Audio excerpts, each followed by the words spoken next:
Bayangkan Anda sedang berjalan di atas seutas tali tipis. Jatuh ke kiri, Anda dihantui rasa takut yang melumpuhkan pas berbuat salah. Betul, merasa Tuhan pasti langsung menghukum Anda saat itu juga kan? Ya, tepat. Tapi kalau jatuh ke kanan, Anda malah menganggap remeh dosa.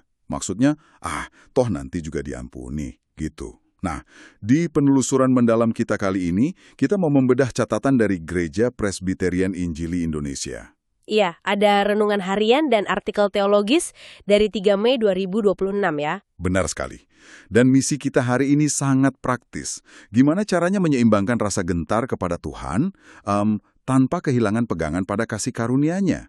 Ini kan pergumulan yang sangat nyata sehari-hari buat kita. Banget. Kadang kita sendiri bingung harus bersikap kayak gimana dalam rutinitas. Dan materi hari ini mengajak kita melihat persoalan modern ini lewat lensa yang lumayan mengejutkan.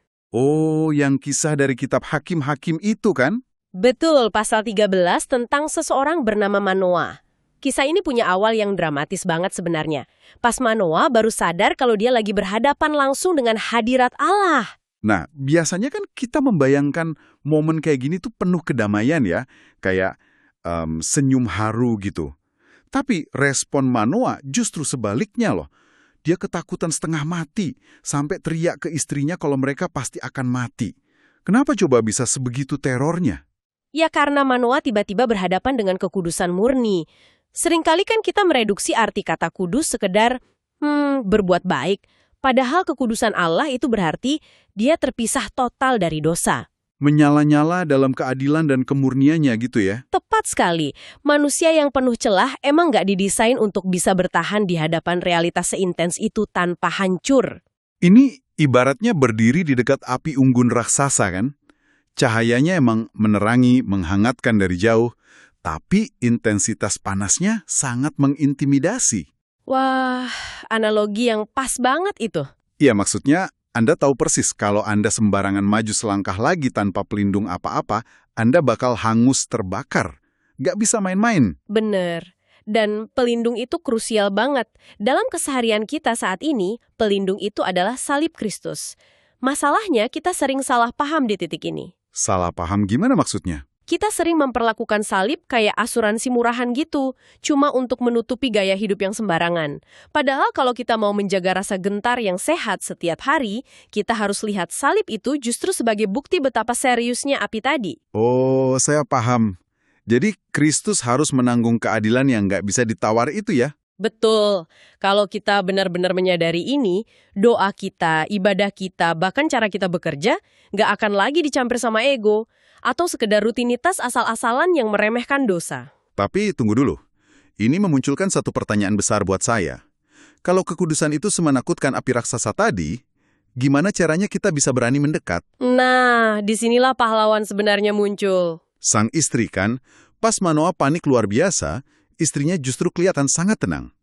Padahal insting manusia, termasuk saya sendiri, kalau tertimpa masalah pasti merasa Tuhan lagi menghukum atau membenci kita.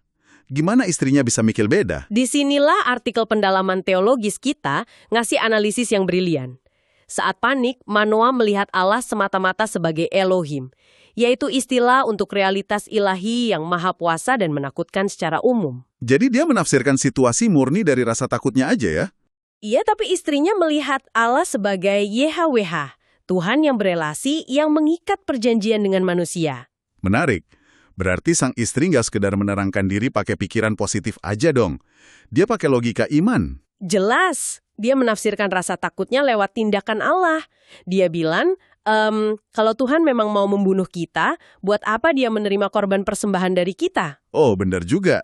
Penerimaan korban ini secara teologis kan lambang dari anugerah ya, yang kalau di zaman kita menuju pada pengorbanan Kristus. Tepat. Kalau Tuhan sudah menerima pengorbanan itu, berarti dia menerima kita.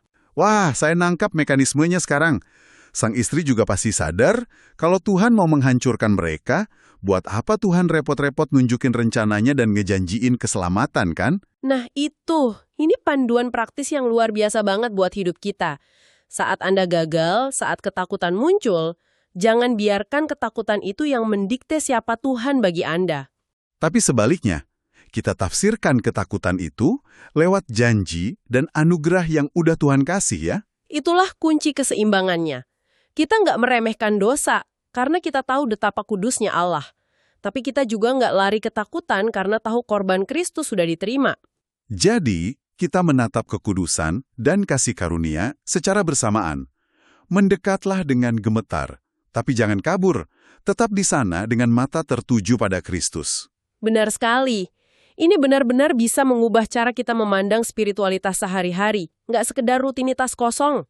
Oke, dan sebelum kita menyudahi obrolan kita kali ini, ada satu hal provokatif untuk Anda renungkan. Silakan, apa itu? Coba pikirkan ini. Jika perjumpaan dengan Allah bikin tokoh-tokoh Alkitab begitu gentar, sampai merasa nyawanya terancam, mungkinkah rasa bosan yang sering kita rasakan dalam ibadah modern saat ini sebenarnya adalah tanda kalau kita sudah benar-benar lupa dengan siapa kita sedang berhadapan?